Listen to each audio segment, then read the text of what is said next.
Alright, this is take 3 because I ramble way too much. Anyway, I'm going to talk about careers. Alright, this is how it is. Alright? I love you, and you love me. That's how it is. So we're talking about careers now. Alright? Careers. So, I want to be a snowboard instructor. I used to be in the Navy, but they got too many people. They're kicking people out for medical reasons. Long story short, I'm leaving the Navy. It's gonna be sick. I'm not gonna be, the government's bitch anymore. And when the U.S. economy collapses and goes into martial law, I'm not gonna be the poor soul who gets stoned because I'm not that noble. I'll leave that to the STJs. They love that shit. They love standing up for freedom or whatever. So,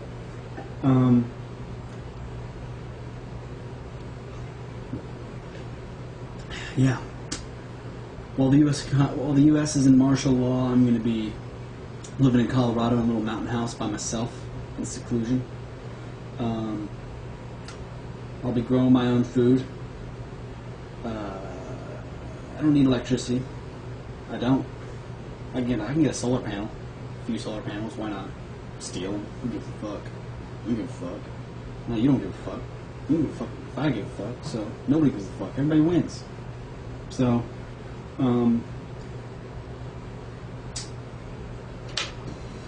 yeah.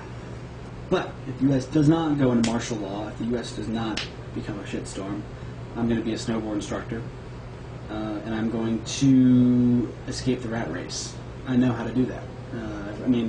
I just read this book, Rich Dad, Poor Dad. It's basically talking about how public U.S. education teaches people to be good employees, and teaches them nothing about starting business, or teaches them nothing about how money works. He even wrote a book called Conspiracy of the Rich, where the rich know how money works. So the rich have all the money, so they control the school systems. They control the school systems by paying for lobbyists to sway voters to what they want. They can. If you have money, you can affect politics. The end. So they teaching money. They teach money classes out of public schools. There are finance classes, but those do not teach you how to run a business. They don't teach you how money works. They only teach you how to save. And saving doesn't do shit. Anyway. I keep rambling about how I'm going to be rich and how awesome it's going to be. So I would go read Rich Dad, Poor Dad. It's a best-selling book by Robert Kiyosaki. Kiyossaki.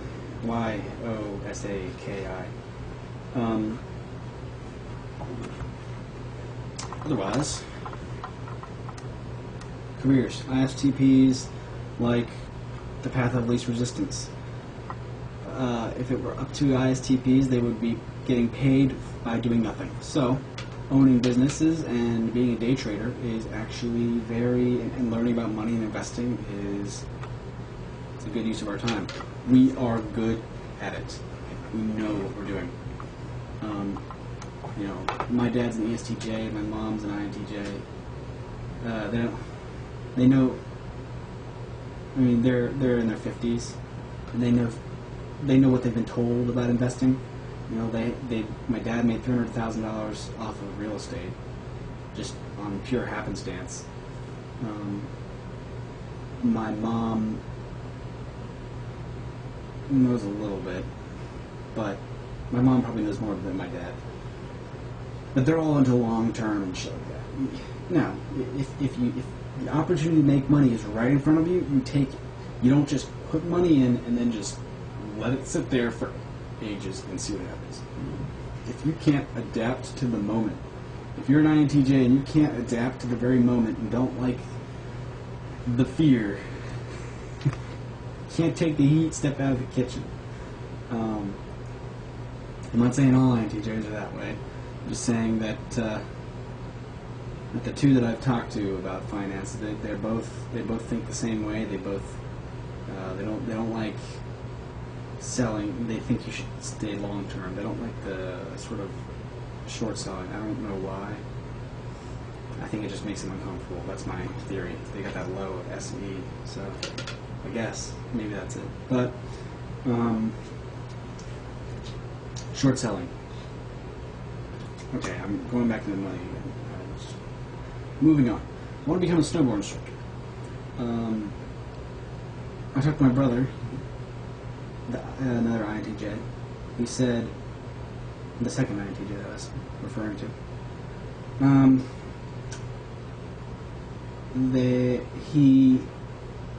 he said, you can't be a snowboard instructor. I'm like, why not? He said, you've only snowboarded 4 times. You can't be, how do you expect to teach people if you only snowboarded 4 times? Okay. I don't fully understand his argument. I see, like, yeah, I don't have a reputation. Like, you look at me and you'll say, you haven't snowboarded a whole lot in your life. How are you a good teacher? Well, there's that. And that is true. That's the FI argument. But I don't care about FI. I have TI, and TI is competence. FI is reputation. FI worries about reputation. TI worries about competence. And I have competence. I've snowboarded 4 times. True. I might not be the guru, but I can go down a double black diamond straight down without stopping until the very end, of course, without wiping out. I can do that. I've done it many times over an 8-hour day. So I can do it. And if I can do that, I am more than capable of teaching small, beginners or large beginners how to stand on the board, go down, and hit the brakes, and how to turn correctly. I am more than capable of teaching how to do that. Now, so that's FI versus TI. It doesn't always get along.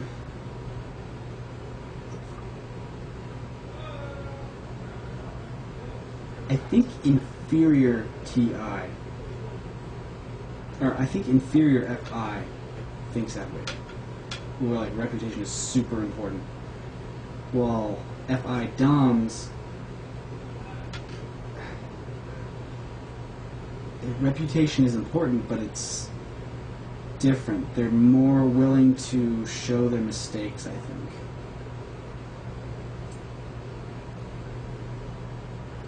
Anyway,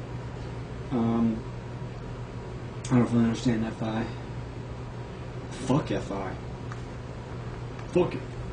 I don't give a shit. So, that's all I got. Until next time.